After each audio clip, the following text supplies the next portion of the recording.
Fixing my eyes above, I can't lift. Sometimes the gift of healing is enough to comfort and bring the person back to his self-worth and the meaning of life. I know you can see me. We need someone greater than us to gift us with healing. Louder my heart, Someone to put us back to the community that accepts us and loves us generously. I know you can see me.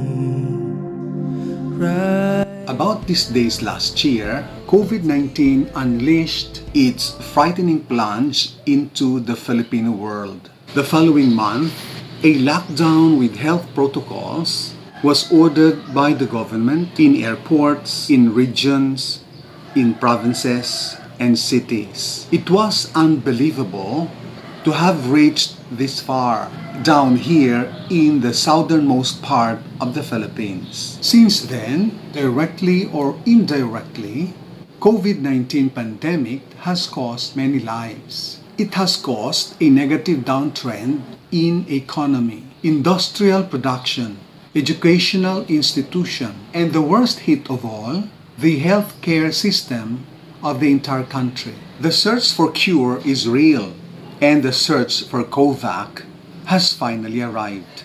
Will the cure for COVID-19 come to us now with COVAC? What about healing? Do we need only the cure to stop the pandemic, or do we also need healing? When one needs a cure, he must be suffering from a biomedical malfunction or a disease like an infection. When one needs healing, he must be suffering from an illness, an unhealthy condition that blocks the body and mind from working normally. The person needs to care and to manage his feelings of pain and discomfort. In the olden times, professional physicians would only talk about illnesses. They seem not in the liking to take a risk to heal people. Why? According to a Bible scholar, if professional physicians failed, they could be put to death. So what they did was to talk about it, perhaps debate and suggest what to do with the sick. For them to do the healing is another story. Apart from professional physicians, there were also loads of folk healers. Unlike professional physicians, folk healers would take a risk to heal sick people. And many poor people would see and avail the services of this type of doctors for healing.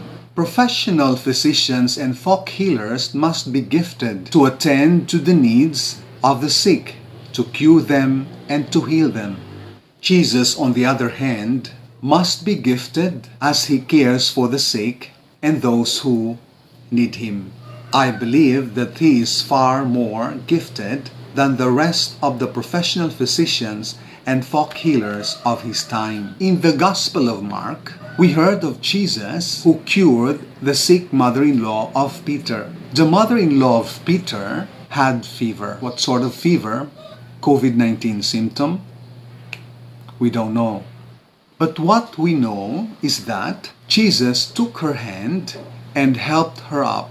Then the fever left her. She was cured. However, there must be more to her sickness. While she needed a cure, she must have needed healing too.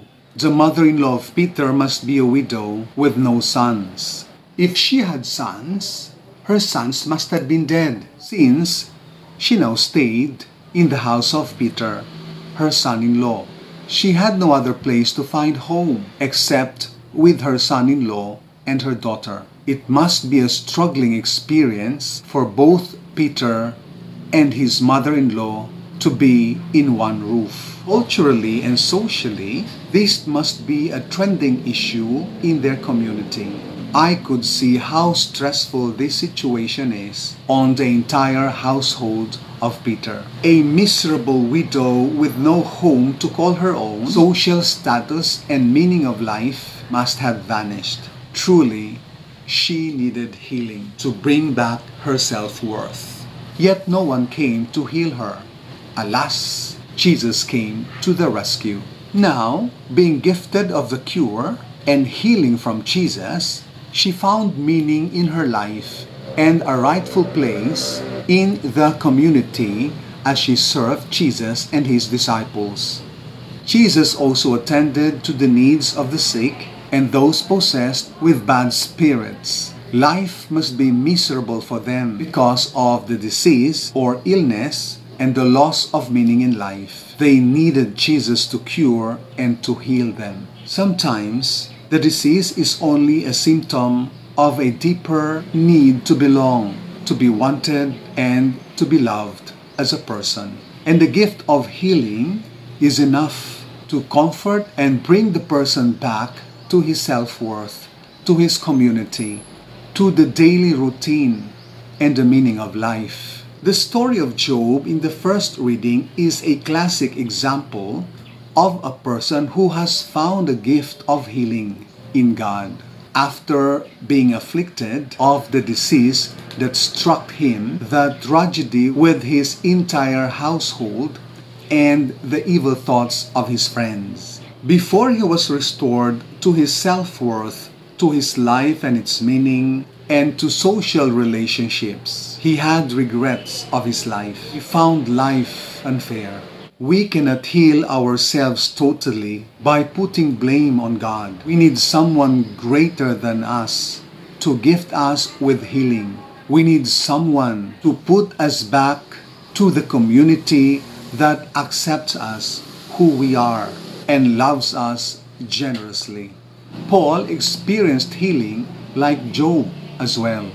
Paul was a Christian oppressor and persecutor. Christians ran away from him. He's kind of sick, really. One day, the Lord Jesus restored Paul's good self. Paul was transformed from being sick into a person who becomes an instrument of God's healing purposes. We heard him now preaching before the community in Corinth in the second reading. Like Job and Paul, we need God to remind us who has been there before all things were created and before we were born. He has been there in our pains and struggles. Today, we need a Job and a Paul to remind us that we need God in this pandemic to bring forth the total gift of cure from COVID-19.